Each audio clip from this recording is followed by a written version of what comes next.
Correct. Today we're going to cover some of the new features in the SysAnalyzer. I just did some recent updates, so we're going to go through some of those. So main form hasn't changed. You may not have seen it in a while. We now have some tools here where we can scan for read, write, execute memory sections in either a single process or in multiple. If the known database had been loaded, then we could scan for unknown DLLs in all the processes or scan all the processes for a specific DLL. And then we also have some external tools that come with it as well that you can launch individually. Here's where you can build your known database file. For right now, we're just going to skip that real quick. You can see that I've redone the interface a little bit. I swapped the tabs up to the top, and now all of the list views, well, most of the list views anyway, they have what I'm calling a filter list control, where they have this filter text box at the bottom. So he had like a lot of processes. If we just wanted to get to Explorer, we could just, start typing in Explorer and boom, it's just going to go right to that. Now, if you look at this top column, you can see that the path has a little star next to it, and that's because what's called the filter column is being set to this one.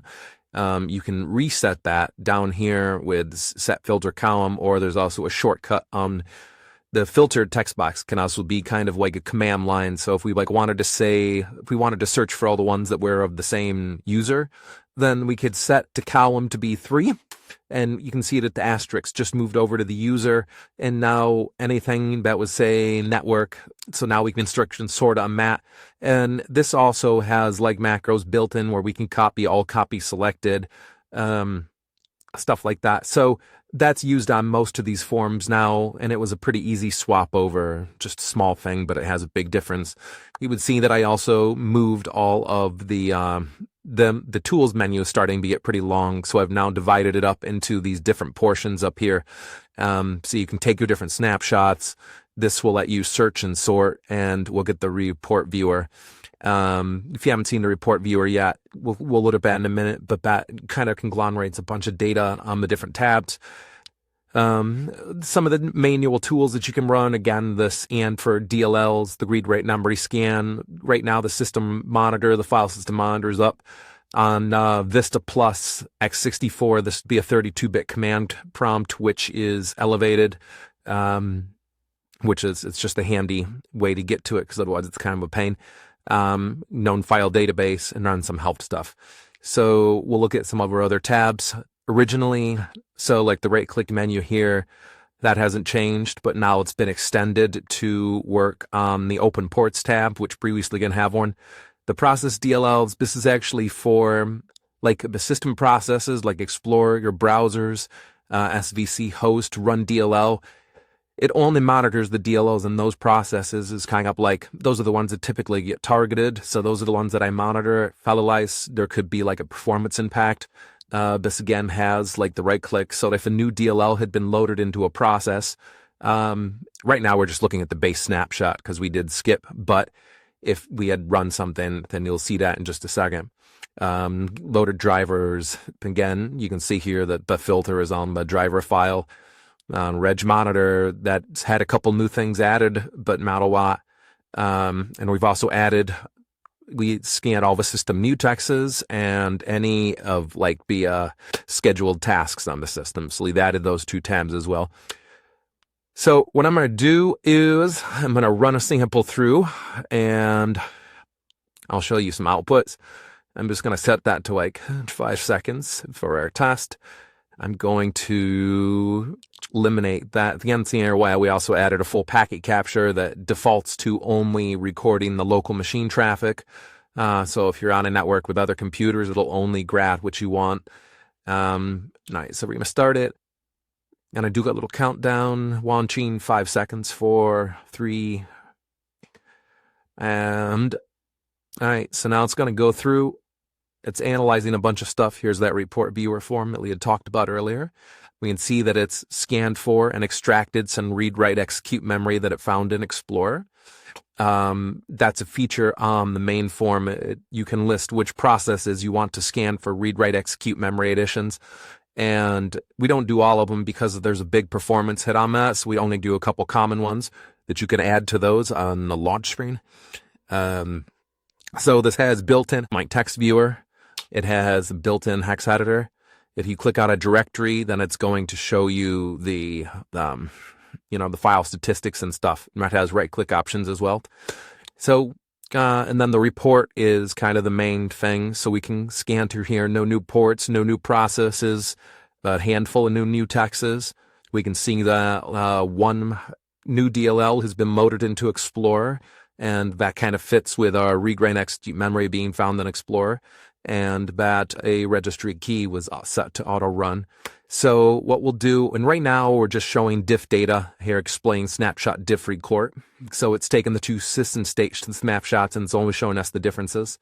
And here is our new DLL that was loaded, and no new drivers. There was a new registry key. Those are all the new mutexes, etc. So, like, what are the other things that I wanted to show that's relatively new? We'll go back to snapshot 1. And this is just showing us the base snapshot. It didn't really modify any of the other data. It can take a new one. It's just showing us what's there. So now we'll go here, and some of these options, like we could view its memory map. Now it's loading. So we can sort all these too. So we could kind of go down. So there's two read, write, execute memory sections. And like I could run strings armies and just see what's in it. So there we can see like MZs embedded in there somewhere, and see if there's any if there's any interesting strings in here we can key on real quick.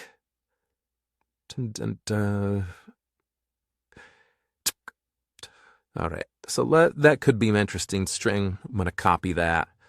And now, but what I wanted to show here is sometimes you have to like really fish for information, like a config.